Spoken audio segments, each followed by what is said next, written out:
सो आइए हम ज़्यादा समय ना लेते हुए आज के वचन में चलेंगे। और जब मैं सोच रहा था कि आप लोगों के बीच में मैं क्या लेकर के आऊँ, तो एक बड़ा ही अच्छा मुझे एक घटना बाइबल में याद आती है जो बहुत ही उत्साहित करती है हमारे जीवन को और बहुत ही अच्छा मैसेज देती है। उसको आज हम लोग देखेंगे। तो आप लोग निकाल लीजिए प्रेरितों के काम, उसका 3रा अध्याय, प्रेरितों के काम एक्ट्स 3, उसको हम देखेंगे। उसमें एक बड़े ही अच्छी घटना हम देखेंगे, बड़ी अच्छी एक इनकाउंटर देखेंगे जहाँ पर हम देखते हैं एक लंगड़े भिखारी के जीवन के बारे में, जो जन्म से जो क्या है, लंगड़ा है, जो पैदाइशी क्या है, चल फिर नहीं पाता है, उसकी बारे में यहाँ पर लिखा हुआ है। और उसके जीवन को हम लोग स्टडी करेंगे तो देखेंगे कि वहाँ से हम लोग क्या चीज़ सीखते हैं। 5 बातें इसमें से हम सीखेंगे। मैं माफ़ी चाहूँगा वैसे तो कि मैंने स्लाइड नहीं बनाया, तो आप लोगों को बहुत कम चीज़ें देखने को मिलेगी। मैंने जस्ट ऑन द स्पॉट अभी 2-3 वर्स और एक जो हमारा मुख्य विषय आज का है वो मैंने उनको दिया है, ताकि आपको मालूम हो सके कि आज हम यहाँ से क्या सीखेंगे। ठीक है, सो इसको कोई भी एक पढ़ दीजिए, पहला 3रा अध्याय 1 से लेके कोई भी इसको 10 तक पढ़ दीजिए। उसके बाद हम देखेंगे इसमें क्या चीज़ें हो रही है। हाँ जी। पतरस और यूहन्ना तीसरे पहर प्रार्थना के समय मंदिर में जा रहे थे, और लोग एक जन्म के लंगड़े को ला रहे थे, जिसको वे प्रतिदिन मंदिर के उस द्वार पर, जो सुंदर कहलाता है, बैठा देते थे कि वह मंदिर में जाने वालों से भीख मांगे। जब उसने पतरस और यूहन्ना को मंदिर में जाते देखा तो उनसे भीख मांगी। पतरस ने यूहन्ना के साथ उसकी ओर ध्यान से देखकर कहा, हमारी ओर देख। सो वह उनसे कुछ पाने की आशा रखते हुए उनकी ओर ताकने लगा। तब पतरस ने कहा, चांदी और सोना तो मेरे पास है नहीं, परंतु जो मेरे पास है वह तुझे देता हूँ। यीशु मसीह नासरी के नाम से चल फिर। और उसने उसका दाहिना हाथ पकड़ के उसे उठाया, और तुरंत उसके पांवों और टखनों में बल आ गया, और वह उछल कर खड़ा हो गया और चलने फिरने लगा, और चलता और कूदता और परमेश्वर की स्तुति करता हुआ उनके साथ मंदिर में गया। सब लोगों ने उसे चलते फिरते और परमेश्वर की स्तुति करते देखकर उसको पहचान लिया कि यह वही है जो मंदिर के सुंदर फाटक पर बैठकर भीख मांगा करता था। और उस घटना से जो उसके साथ हुई थी वे बहुत अचंभित और चकित हुए। प्रभु का धन्यवाद हो, है ना, सुंदर वचन के लिए। और यहाँ पर जो आज का हमारा मुख्य विषय होगा, जो आज हम इससे जो मेन चीज सीख के जाएंगे वो क्या है कि जो हमारे पास है वही हम क्या करते हैं, दूसरों को देते हैं। शायद आपको दिख जाएगा ना, ये हमारा थीम है आज का, ये हमारा मुख्य विषय है। इस पूरे जब स्टडी करेंगे इस पूरे केस को हम लोग, तो इसमें से जो मेन चीज है वो यही सीखेंगे कि जो हमारे पास है वही हम क्या करते हैं, दूसरों को दे सकते हैं। जो हमारे पास नहीं है वो नहीं दे सकते ना, है ना। मैं जब अपनी कलीसिया में इसको प्रचार कर रहा था तो मेरी कलीसिया में बहुत से ऐसे लोग आते हैं जो बहुत नीचे से आते हैं, साइकिल भी नहीं है उनके पास। तो मैंने ऐसे मजाक में उनसे पूछ लिया कि मुझे आपकी कार चाहिए उधार के, एक दिन के लिए चलाने के लिए, क्या मुझे मिल सकती है? तो बहुत सब कहने लगे, पास्टर जी हमारे पास तो नहीं है, कैसे देंगे। सो देन फिर मैंने उनको रिलेट किया कि ऐसा ही होता है ना, जो हमारे पास नहीं है हम नहीं दे सकते दूसरों को, लेकिन जो हमारे पास है हम वो ही दूसरों को देते हैं। और यहाँ पर हम उसी बात को सीखेंगे। लेकिन बहुत ज़रूरी है कि वो चीज़ जो हम दे रहे हैं वो हमारे पास होना चाहिए। यदि वो नहीं है तो हम उसको नहीं दे पाएंगे। लेकिन उसके साथ साथ जो आज का मुख्य विषय है, हम इसके साथ 5 चीज़ें देखेंगे जो यहाँ पर हो रही है। और मैं आशा करूँगा 5 चीज़ें जो है हमारे जीवन के लिए बहुत उपयोगी होगी और हमारे जीवन को एक अच्छी शिक्षा की ओर लेके जाएगी। सो यहाँ पर हो क्या रहा है, मैं आपको बता देता हूँ। पतरस और यूहन्ना जो है वो एक रास्ते से जा रहे हैं, है ना। और कहाँ जा रहे हैं? प्रार्थना के लिए जा रहे हैं, तीसरे पहर प्रार्थना के लिए जा रहे हैं। और जिस मंदिर में प्रार्थना के लिए वो जा रहे हैं, वहाँ पे वो क्या देखते हैं कि एक जन्म से जो व्यक्ति है, लंगड़ा है, उस व्यक्ति को कुछ लोग उठाकर लेके आ रहे हैं। और वो जो है उस मंदिर पे उसको रख रहे हैं जहाँ उसको प्रतिदिन वो लेके जाते थे। और वो जो मंदिर है ना, उसके द्वार पे जो सुंदर कहलाता है ना, वो मंदिर सुंदर कहलाता है, उस मंदिर के द्वार पे उसको बैठाया करते थे ताकि वो वहाँ पर भीख मांगे, और भीख मांगने के बाद जो पैसा मिले उससे अपने जीवन को चला सके, है ना। बहुत ही छोटा सा उसके जीवन के बारे में बता रहे हैं। और अगर आप उसको इमेजिन करेंगे कि उस भिखारी के जीवन को देखिए, वो कितना ही मतलब निर्दयी उसकी जो है दशा है। आप देखिए, मतलब वो अपने जीवन को चलाने के लिए खुद जाके ही भीख नहीं मांग सकता, लोगों को जो है उसको उठा करके एक स्थान पर रखना पड़ रहा है ताकि वो वहाँ बैठे और वहाँ से क्या करे, वो भीख मांगे और फिर वो अपने जीवन को चला सके, जो भी उसको पैसा मिलता होगा, है ना। ये यहाँ पर जो है मेन जो है किरदार है एक लंगड़ा भिखारी, जिसको हम आगे जाके देखते चंगाई मिलती है ना। लेकिन इसके अंदर जो पहली बात सीखने को मिलती है हमें, पतरस और यूहन्ना जो है वो कहाँ जा रहे हैं? प्रार्थना के लिए जा रहे हैं। और यूहन्ना और पतरस कौन थे? हाँ, यीशु मसीह के और कुछ प्रेरित थे, ठीक है ना। उस समय जो यूहन्ना और पतरस जो है वो कलीसिया के बहुत बड़े लीडर थे, है ना। कहो कि वो अपनी कलीसिया के दो स्तंभ थे, काफी मजबूत व्यक्ति थे वो लोग, है ना।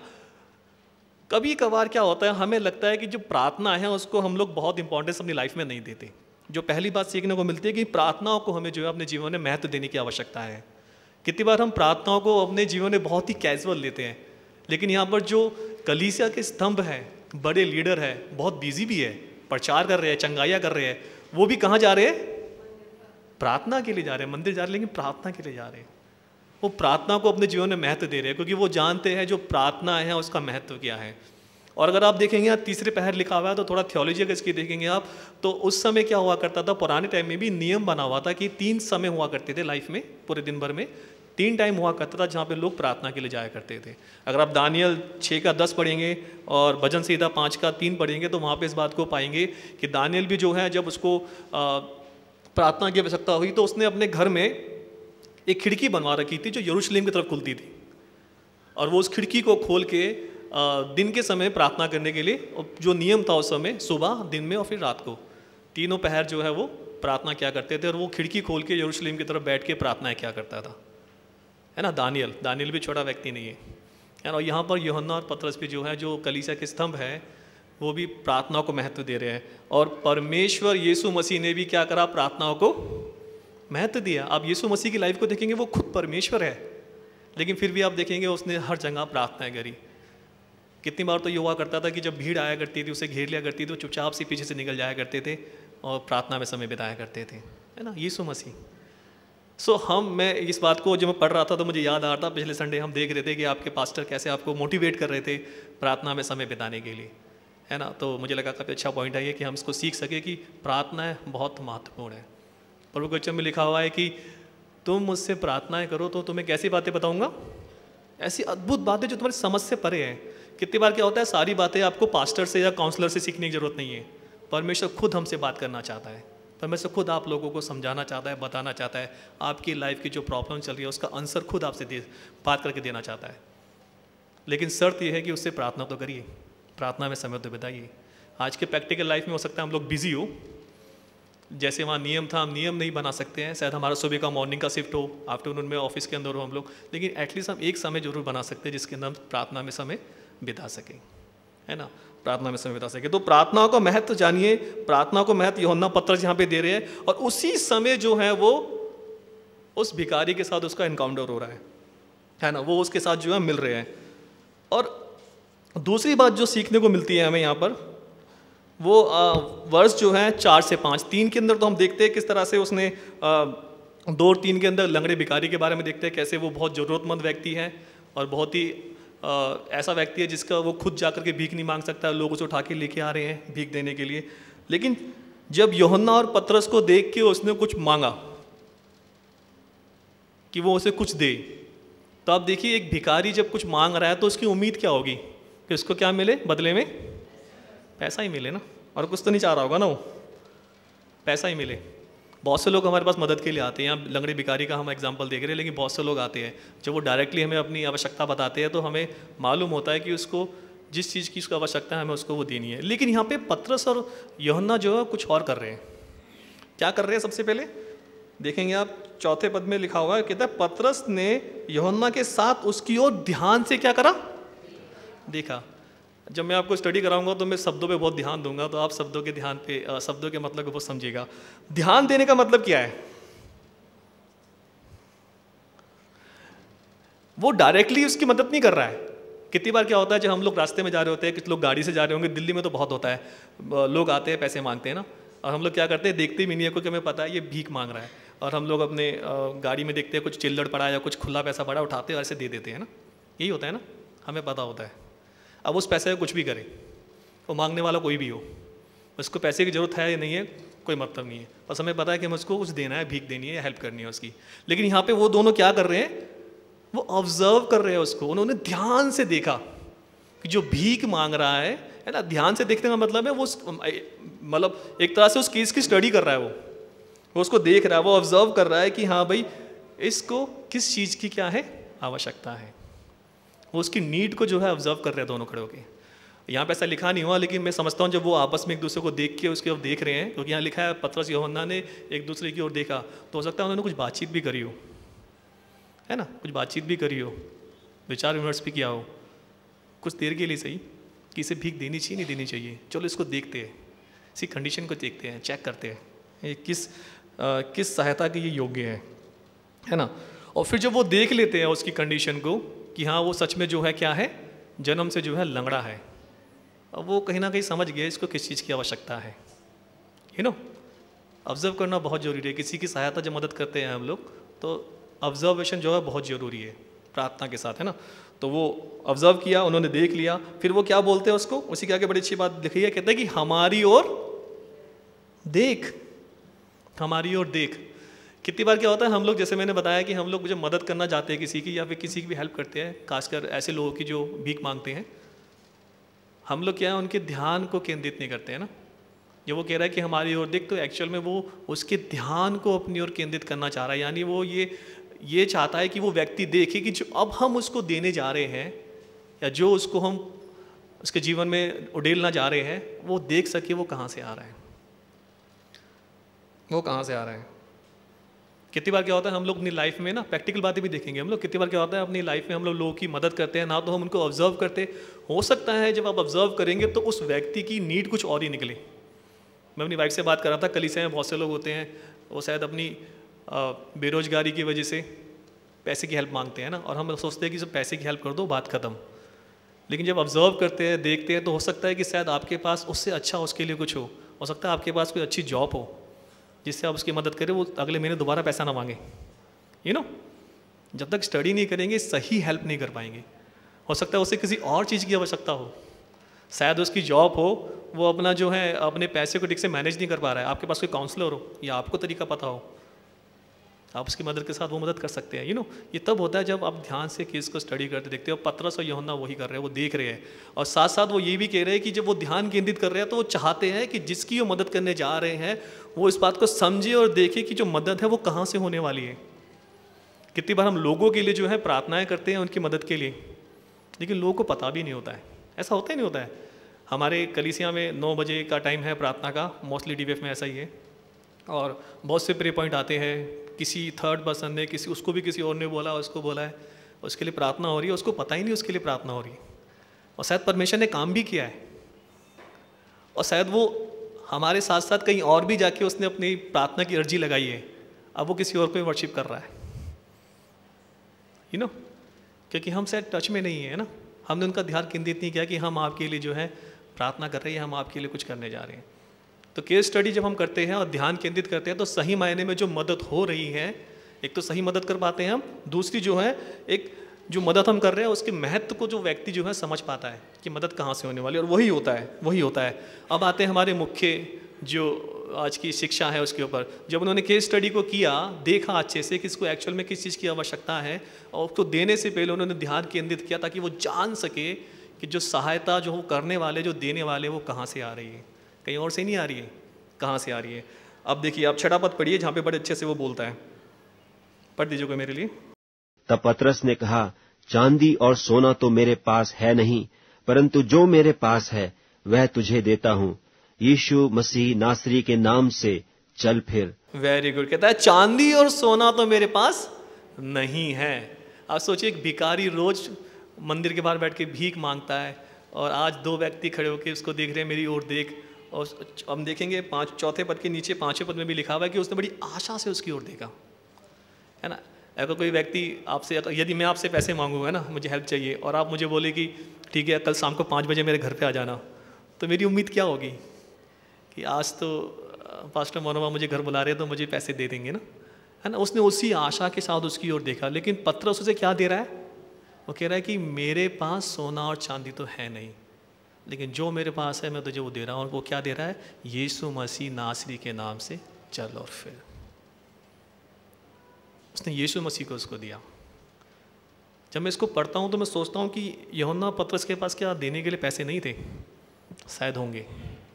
जैसे मैंने बताया वो लीडर थे ना, वो चाहते तो इसको कुछ पैसा दे के अपनी जो मन की शांति के लिए पैसा दे के निकल जाता है कि ठीक है हमने अपना काम कर दिया। लेकिन जैसा मैंने बताया, जब हम केस की स्टडी करते हैं, ध्यान देते हैं, तो सही मायने में सामने वाले को किस चीज़ की आवश्यकता है हम वो उसको देते हैं। और जब उसने देखा कि वो जन्म से ही जो है लंगड़ा है, उसको यीशु मसीह की चंगाई की आवश्यकता है, उसको यीशु के नाम की आवश्यकता है, और उसने उसको क्या दिया? यीशु मसीह उसके जीवन में दिया। और एक चीज़ और यहाँ पे हम बड़ी बड़ी ऑब्जर्व करेंगे, बड़ी चीज़, जब वो कह रहा है कि यीशु मसीह नासरी के नाम से चल फिर, तो आप ध्यान दें कि वो क्या कर रहा है। पतरस ने क्या कहा? क्या कहा? यीशु मसीह नासरी। मतलब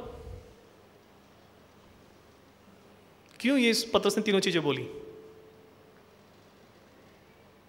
सोचने वाली बात है ना, हम शब्दों पे ध्यान बहुत देंगे ताकि समझ सके। क्योंकि उस समय जो है यीशु बड़ा ही कॉमन नाम हुआ करता था और मरियम बड़ा कॉमन नाम हुआ करता था। जैसे आज के टाइम में आप देखते हैं राहुल, शायद गौरव भी बड़ा कॉमन नाम है। पहले मुझे लगता था मेरा नाम बड़ा यूनिक है, लेकिन बड़ा जब मुझे मालूम पड़ा, अच्छा गौरव जनरल स्टोर, गौरव, ये तो बड़ा कॉमन लगा। है ना, हमारे यहाँ पे बहुत कॉमन नाम है। लड़कियों में नेहा आई थिंक है ना, पूजा, लड़कों में राहुल, गौरव, सौरभ, है ना। उस समय भी ऐसे मरियम और यीशु बड़े कॉमन हुआ करते थे। लेकिन पतरस चाहता था, जैसे मैंने कहा, उसने ध्यान केंद्रित किया। पतरस चाहता था कि जो इसके जीवन में होने वाला है अभी, वो इस बात से वंचित ना रहे कि किसके नाम से हुआ है, किसने उसके जीवन में ये आश्चर्य कर्म किया है। वो चाहता था कि वो इस बात को जान ले कि जो उसके जीवन को चंगा करने वाला है वो कौन है? वो यीशु है, साथ में वो मसीहा है, जिसको लोग मसीह मसीह कहते हैं कि मसीहा आएगा, मसीहा का यीशु है, मसीहा, और तीसरा नासरत का रहने वाला है। पूरा एड्रेस दे दिया, पूरे एड्रेस के साथ बता रहा है कि मैं तुझे चंगाई देने वाला हूँ, वो सिर्फ यीशु के नाम से नहीं, यीशु भी है वो, और वो यीशु वही है जो मसीहा है, और साथ में वो मसीहा वो है जो नासरत का रहने वाला है। पूरा एड्रेस दे दिया कि उसके नाम से तेरे जीवन में जो है चंगाई अभी होने वाली है, होने वाली है ना। बहुत ज़रूरी है जब हम लोगों के लिए प्रार्थना करते हैं, लोग जान सके इस बात के लिए, लोगों के जीवन जब यीशु मसीह को उड़ेलते हैं, पहली बात तो ऑब्जर्व करना बहुत ज़रूरी है कि सामने वालों की आवश्यकता है। कितनी बार हो सकता है उनको, आपके पास ऐसे लोग आ सकते हैं जिनके जीवन में यीशु मसीह ऑलरेडी हो, तो ये जो स्टडी है वो आपको हेल्प करेगी सही मदद करने के लिए। कितनी बार होता है लोग आपके पास ऐसे आते हैं मदद के लिए, या ऐसे लोगों से आपका इनकाउंटर होता है, जैसे इसका हुआ कि ये लंगड़ा भिखारी था जो यीशु मसीह को नहीं जानता था, तो उसने देखा कि मेरे पास सोने चांदी से भी बढ़कर एक चीज़ है, यीशु मसीह, जो इसके पूरे जीवन को क्या कर सकता है? बदल सकता है। तो क्यों ना उसको मैं वो दूँ, है ना। मैं एक बार इस बारे में सोच रहा था कि अगर वो भी उसको कुछ पैसे दे देता तो शायद वो एक दिन की रोटी और खा लेता, पर अगले दिन दोबारा से भीख मांगता वो, ऐसे ही होता ना। लेकिन पतरस जानता था कि क्यों ना मैं यीशु के नाम से इसको चंगाई दूँ, शायद इसका जीवन बदल जाए। हम देखेंगे आगे उसका जीवन बदल गया, वो आगे भिखारी नहीं रहा वो आगे, है ना। लेकिन ये पतरस ने जो है उसके जीवन में वो दिया जो बहुमूल्य है ना। जो हमारे पास है हम वही दूसरों को देते हैं। पतरस के पास और यूहन्ना के पास कौन था? यीशु मसीह था। वो यीशु पर सिर्फ विश्वास नहीं करते हैं। कितनी बार क्या होता है, हम खाली यीशु पर विश्वास करते हैं पर यीशु मसीह को अपने साथ लेके नहीं घूमते। हम लोगों से बातचीत करते हैं बड़ी बड़ी, हम आपके लिए प्रार्थना भी करेंगे, हम ये भी करेंगे, वो भी करेंगे, लेकिन शायद हम यीशु मसीह को लोगों को बांटते नहीं है, देते नहीं है। कुछ भी वजह हो सकती है, लेकिन जब हम यीशु मसीह के नाम को प्राथमिकता देंगे और जानेंगे कि यीशु आपके पास जो है वो बहुत बड़ी चीज़ है, उसके नाम को वैल्यू देंगे कि वो सबसे ऊंचा है, सोने चांदी से ऊंचा है, तो आप लोगों को सबसे पहले वो देंगे ताकि लोगों के जीवन बदल जाए, है ना। और यहाँ पे पतरस ने भी कहा कि मेरे पास जो है मैं वो तुझे देता हूँ, और मेरे पास यीशु मसीह है जो मसीहा है, जो नासरी है, उसके नाम से चल फिर। एक बात तो याद रखें, हम इसका आगे देखेंगे हम लोग। फिर क्या हुआ, वो जो है उसके घुटनों में क्या हो गया? बल आ गया, है ना। उसके घुटनों में जो है बल आ गया। एक बात तो याद रखेंगे हम, चंगाई जो है वो सिर्फ किसके नाम में है? यीशु मसीह के नाम में है, और किसी के नाम में नहीं है। देखिए पतरस जो है यहाँ पे कुछ और नहीं कर रहा है, कोई उछल कूद नहीं कर रहा है ना।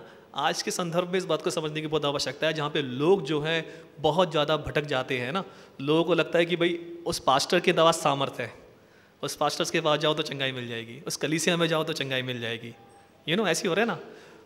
उससे पानी लो तो चंगाई मिल जाएगी, वो तेल देगा चंगाई मिल जाएगी ना। इन चीज़ों में जो है हम लोग चंगाई या अपने जीवन की सामर्थ या छुटकारे को ढूंढ रहे हैं। लेकिन बाइबल बताती है और पतरस ने भी यहाँ पे साबित किया कि जो चंगाई है, जो छुटकारा है, वो केवल सिर्फ यीशु मसीह के नाम में, किसी उछल कूद में नहीं, किसी तेल पानी में नहीं, किसी छोटी बड़ी कलीसिया में नहीं। जहाँ आप हैं, जहाँ आप बैठे हैं, वहीं पर यीशु मसीह के नाम में आपके जीवन में कार्य हो जाएगा। आमीन, है ना? सच में वही है। और वो इस बात को सिद्ध भी करता है। जब पतरस को महासभा में पकड़ लिया गया, 4 अध्याय में देखेंगे आगे हम, जब उसको पकड़ लिया जाता है, उसको गिरफ्तार कर लिया जाता है, उससे बातें करते हैं और उससे पूछते हैं वहाँ पे महासभा में कि किस सामर्थ्य से तू या किस शक्ति से तूने जो है इस व्यक्ति को चंगा किया है। तो उस महासभा के अंदर भी, जहाँ पे बोलना आसान नहीं है, लेकिन वो सत्य को बता रहा है, वो एक्सेप्ट कर रहा है ना। 7वें पद में पूछते हैं, 4 के 7 में बोलता है वो कि किस सामर्थ्य से और किस नाम से तूने ये किया है।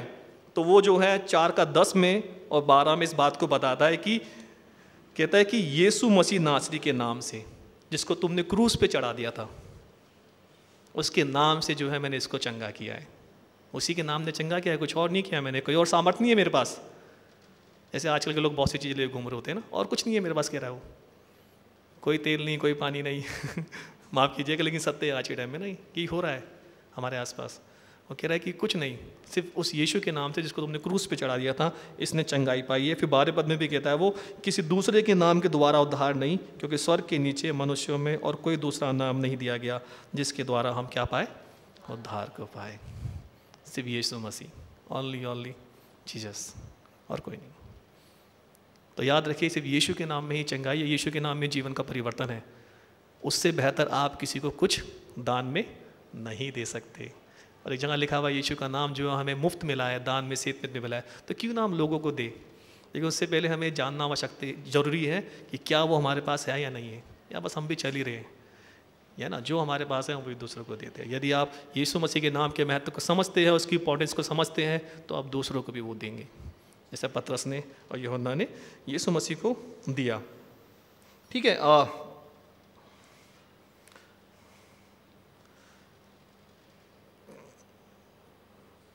5वीं बात, चौथी बात, सॉरी माफ कीजिएगा, चौथी बात जो देखते हैं हम लोग, वर्ष 7 और 8 का ए में देखते हैं। पढ़ दीजिए मेरे लिए। और उसने उसका दाहिना हाथ पकड़ के उसे उठाया, और तुरंत उसके पांवों और टखनों में बल आ गया, और वह उछल कर खड़ा हो गया और चलने फिरने लगा। बस क्या हुआ, वो तुरंत जो है, तुरंत खड़ा तो हुआ, लेकिन कैसे खड़ा हुआ है? उछल के। और भी बहुत अच्छी बात, वेरी गुड, है ना। अब मजा आ रहा है, थोड़ा बात कर रहे थे, और भी थोड़ा डीप जाइए, कुछ और भी हुआ है, उससे पहले कुछ और भी हुआ है। क्या हुआ है? पतरस ने क्या किया है? बल, हाँ वेरी गुड, हाँ जी हाँ, किसने बोला? दाहिना हाथ पकड़ा और उसको उठाया, है ना। बड़ा अच्छा लग रहा था जब इसको पढ़ रहा था। कभी कभी क्या होता है, हम लोगों के साथ जो है हमें खड़े होने की आवश्यकता होती है। कभी कभार जो है सिर्फ यीशु मसीह के नाम को देना ही काफ़ी नहीं होता है। कभी कभार हम लोगों के लिए सिर्फ प्रार्थनाएं काफ़ी नहीं होती है। कभी कभार ऐसी स्थिति लोगों की होती है जहाँ पे लोग टूट चुके होते हैं, अपना विश्वास खो चुके होते हैं कि उनके जीवन में कुछ मिरेकल हो सकता है। जैसे मैंने बताया, वो जन्म से जो क्या था, लंगड़ा था, उसने कभी अपने पैर का अनुभव किया ही नहीं। हम तो कर सकते हैं ना कि हम इससे फुटबॉल खेल सकते हैं, भाग सकते हैं ना, हम फील कर सकते हैं। और यदि ये टूट जाए तो हमें पता है टूटा हुआ पैर कैसा है और ठीक पैर कैसा होता है। और जब वो दोबारा उसमें जान आएगी तो हम उसको फील कर सकते हैं, जो मेरा समझ है ना, फील कर सकते हैं कि हाँ कुछ हुआ है मेरे पैर में। पर उसने कभी अनुभव किया ही नहीं। उसको उठा के लोग लेके आते थे, उठा के ले जाया करते थे, है ना। उसकी स्थिति देखिए कैसी थी ना, उसने उस चंगाई को ही फील नहीं किया। लेकिन पतरस ने क्या करा, अपना हाथ दिया और उसको उठाया, उसके बाद वो उठा। कभी कभार बहुत ज़रूरी है कि हम लोग जब लोगों के लिए प्रार्थना करते हैं, उनको यीशु मसीह बांटते हैं, उनके जीवन के लिए बोलते हैं ठीक है हम आपके लिए प्रार्थना करेंगे, बहुत ज़रूरी है कि हम उनके साथ भी खड़े हो, उनको अपना हाथ दे, उनकी पीठ पे अपना हाथ रखे, बोले कोई बात नहीं, परमेश्वर तो है साथ में, मैं भी तेरे साथ हूँ, मैं भी तेरे लिए खड़ा हूँ, है ना। एक बड़ा ही इंपॉर्टेंट वर्स यहाँ पढ़ेंगे, याकूब 2:15 और उसका 16। देखिए बड़ी अच्छे से इस बात को बोलता है वो, याकूब 2:15 और 16, है ना। वेरी गुड, पढ़ दीजिए कोई। यदि कोई भाई या बहन नंगे उघाड़े हों और उन्हें प्रतिदिन भोजन की घटी हो, और तुम में से कोई उनसे कहे कुशल से जाओ, तुम गर्म रहो और तृप्त रहो, पर जो वस्तुएं देह के लिए आवश्यक हैं वह उन्हें न दे, तो क्या लाभ? सामने वाले की आवश्यकताएं आपको दिख रही है, लेकिन आप जो है सिर्फ प्रार्थना कर रहे हो, है ना। तुम गर्म रहो, हम तुम्हारे लिए प्रार्थना करेंगे, परमेश्वर तुम्हें आशीष दे, गॉड ब्लेस यू, तुम्हारे जीवन में चंगाई आएगी, अब टाटा बाय बाय, तुम अपने घर में अपने घर। हो सकता है उसको चंगाई मिलेगी, लेकिन चंगाई प्राप्त करने के लिए आपकी सहायता की जरूरत है उसको, है ना। वो कह रहा है कि यदि तुम उसको ये सब बोलो, उसके बाद जो उसकी भौतिक आवश्यकताएं हैं, उसके साथ जो उसको उत्साहित करने के लिए आपकी मदद चाहिए, अगर आप उसके साथ नहीं खड़े, वो नहीं करते, तो क्या लाभ? कोई लाभ नहीं है ऐसी प्रार्थना और ऐसे वचन को बांटने के लिए, है ना। पतरस भी जानता था कि इस व्यक्ति को आवश्यकता है, क्योंकि ये अपना कॉन्फिडेंस खो चुका है। इसको नहीं पता कि इसको चंगाई मिल चुकी है। इसको ज़रूरत है कि कि मैं इसको हाथ पकड़ के उसको एहसास दिलाऊं कि यस, तेरे जीवन में कार्य हो चुका है। हमारे सामने भी ऐसे बहुत से लोग आ सकते हैं जो टूटे हुए, हताश है, उनको विश्वास ही नहीं है कि उनके जीवन में परमेश्वर काम कर सकता है। उनके लिए प्रार्थना की आवश्यकता है, यीशु मसीह को उनके जीवन में देने की आवश्यकता है, साथ साथ उनके साथ खड़े होने की आवश्यकता भी है। हमारे एक पास्टर अभी बहुत बीमारी से जूझ रहे हैं, उनकी किडनी फेल हो गई है, उनको और भी हार्ट की प्रॉब्लम्स है, सब कुछ है। जब मुझसे भी उनकी बात होती है तो मुझसे ये कहते हैं कि गौरव भाई, वो मुझसे काफ़ी बड़े हैं और हम छोटे से जानते हैं उनको, तो कहते हैं गौरव भाई मुझे कुछ पैसा वैसा नहीं चाहिए, बस ये मैं चाहता हूँ कि जो मेरे लोग हैं वो मेरे साथ खड़े रहे, मेरे साथ खड़े हो। बहुत ज़रूरी है, कई बार हमें लोगों के साथ खड़े होने की आवश्यकता है ना। और जो है पत्र यहाँ पे वही कर रहा है, उसको सहारा दे रहा है, उसको बता रहा है कोई बात नहीं, मैं भी तेरे साथ हूँ, है ना। ये चौथी बात थी। पांचवी और अंतिम बात हम देखेंगे। तो हमने 4 बातें यहाँ पे देखी। पहले प्रार्थना के महत्व को देखा कि जरूरी नहीं है कि हम आत्मिक रूप से या फिर हम लोग चर्च में, कलीसियाओं में ऊंचे स्थान पे आ जाए तो हमारे जीवन में प्रार्थना की आवश्यकता नहीं है। प्रार्थना का महत्व हमेशा हमारी लाइफ में है, क्योंकि परमेश्वर हमसे प्रार्थना के द्वारा बात करता है। जरूरी नहीं आपसे पास्टर बात करेंगे, लेकिन परमेश्वर डायरेक्ट आपसे बात करना चाहता है, जिसके लिए प्रार्थना को महत्व दे। दूसरी बात, जब भी आप किसी की मदद करें तो क्या करें? हाँ, यस, वेरी गुड, है ना। उसको मतलब उस चीज़ को स्टडी करें, देखे, है ना, तभी आप सही उसकी जो है मदद कर पाएंगे। तीसरी बात, मदद करते समय उसके ध्यान को पूरा केंद्रित करें, ताकि जो मदद जहाँ से आ रही है वो व्यक्ति उसको समझ सके कि किस परमेश्वर ने और किस व्यक्ति ने उसके लिए प्रार्थना करी और किस परमेश्वर की उसके जीवन में जो है कार्य होने वाला है, जो मदद होने वाला है, जो पतरस ने करी, है ना। और चौथी बात हमने देखी कि कभी कभी हमें यीशु मसीह का नाम तो देना जरूरी है, लेकिन कभी कभी हमें लोगों के साथ खड़े होने की भी आवश्यकता है ना। उनको उत्साहित करने के लिए, मोटिवेट करने के लिए, उनको विश्वास दिलाने के लिए परमेश्वर ने काम किया है या परमेश्वर काम करेगा, हम भी आपके साथ हैं, उनको अपनी संगति में लेने की आवश्यकता है। पांचवी और अंतिम बात जो हम देखेंगे उस लंगड़े भिखारी के जीवन से, और वो ये है, पांचवा जो आउटलाइन है हमारी, पांचवी जो बात है कि प्रभु के कार्य के बाद हमारा प्रत्युत्तर क्या होना चाहिए। हो सकता है आप उस कैटेगरी में कभी कभार आप भी हो कि परमेश्वर ने आपके जीवन में चंगाई दी है, परमेश्वर ने आपके जीवन में बहुतायत का कार्य किया है, उसके बाद हमारा क्या प्रत्युत्तर होना चाहिए। देखिए उसका क्या प्रत्युत्तर था। वो उठा, खड़ा हुआ, कूदा, है ना। 8 का ए से पढ़ेंगे, आगे बी से पढ़ेंगे हम लोग। हाँ, वेरी गुड, वेरी गुड। वो कहाँ गया है, वो क्या कर रहा है? सबसे पहले वो टांग ठीक हो गई है, वो हो सकता, ऐसा लिखा नहीं हुआ, लेकिन डेफिनेटली उसके साथ जान पहचान के लोग तो होंगे।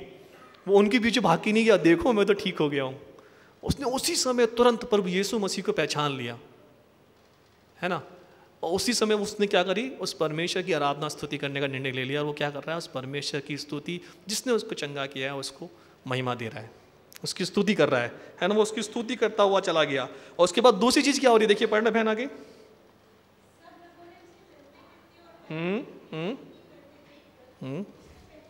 पहचान लिया।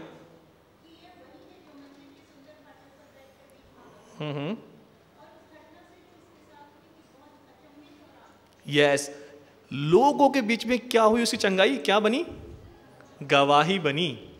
यू नो, कितनी बार क्या होता है हमारे जीवन में जो कार्य होते हैं ना, हम चर्च में आके धन्यवाद देते हैं, लेकिन लोगों के बीच में हम उसको उजागर नहीं कर पाते। लोगों के बीच में जो हमारे जीवन में कार्य है उसको टेस्टमनी के रूप में, गवाही के रूप में प्रेजेंट नहीं कर पाते।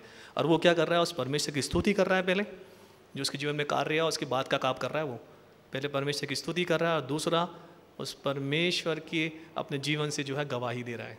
लोग देख के चकित हो रहे हैं कि तो वही है। चाहता तो वो, पता नहीं, मैं ऐसा इमेजिन कर रहा हूँ कि मतलब ऐसा नहीं कि इसमें लिखा हुआ है, चाहता तो जिसको वो अपने होम टाउन चला जाता, कहीं और का रहने वाला था तो अब तो मैं ठीक हो गया हूँ, पहली गाली पकड़ के सीधा और मम्मी से मिलूंगा और वहीं कहीं देखूंगा, फिर यीशु मसीह का धन्यवाद दे दूंगा, बात खत्म। लेकिन वो अपने लोगों के बीच में, जिन्होंने उसकी दुर्दशा को देखा है, जिन्होंने उसकी लाचारी को देखा है, वो क्या कर रहा है, गवाही का कारण बन रहा है, परमेश्वर की स्तुति कर रहा है और गवाही का कारण बन रहा है। सो हम समाप्त करेंगे, है ना। और ये 5 बातें मैं चाहूँगा हम याद रखें, और मैं 2 सवालों के साथ आपको आज छोड़ के जाना चाहूँगा। पहली बात जो हमारा मुख्य विषय है कि क्या आपके पास यीशु मसीह है, यदि हमारे पास यीशु मसीह है तो हम दूसरों को अवश्य देंगे, अपने पास नहीं रखेंगे। किसने बड़ा अच्छा कहा, जब मैं पढ़ रहा था तो हमारे प्रोफेसर ने बड़ा अच्छा कहा, एक कहानी के रूप में, उस कहानी को मैं नहीं बताऊंगा अभी, लेकिन वो ऐसा था कि एक व्यक्ति ने जो है एक पत्थर अपने पास छुपा के रखा हुआ था, और बुरे वक्त में उसको जब बेचने गया तो उस खरीदार था, उसने बोला कि ये तुम्हें पता है क्या है, ये कोहिनूर है जो तुम्हारे पास है, तुम्हें कहाँ से मिला, तुमने इसे कब से छुपाया रखा हुआ था, और वो गरीबी में जीवन जी रहा था। कितनी बार हम भी ऐसे ही करते हैं कि हमारे पास यीशु मसीह है जो कोहिनूर है, जो दूसरों के जीवन को भी बदल सकता है और हमारे जीवन को बदल सकता है, हम उसको छुपा के रखते हैं, दूसरों को देते ही नहीं है। और शायद वो हमारे पास भी ऐसे रखा हुआ है हमने ढक करके, है ना, क्योंकि वो हमारे पास हम जानते हैं लेकिन है नहीं, है ना। यहाँ पे वही कह रहा है कि क्या हमारे पास यीशु मसीह है, यदि है, हम उस कोहिनूर को जानते हैं तो हम जान पाएंगे इस कोहिनूर की कीमत को और दूसरों को भी देंगे, है ना। जो हमारे पास है हम वही दूसरों को देते हैं। दूसरा, यदि हमारे जीवन में परमेश्वर ने कार्य किया है, कोई भी कार्य, तो उस कार्य का जो प्रत्युत्तर है हम कैसे देते हैं, खुद तक सीमित रखते हैं या उस परमेश्वर की महिमा करते हैं, और साथ में उसको लोगों के लिए जो है गवाही बनाते हैं, लोगों के लिए जो है टेस्ट मनी का जो जरिया बनाते हैं, ताकि लोग जान सके कि हमारा परमेश्वर क्या है, महान है। सो परमेश्वर आप सबको आशीष दे। आइए हम छोटी सी दुआ करें, अपने स्वरों को झुकाएं और प्रार्थना करेंगे ताकि परमेश्वर इस वचन को हमारे जीवन में एक कार्य के रूप में होने दे। आइए हम प्रार्थना करें।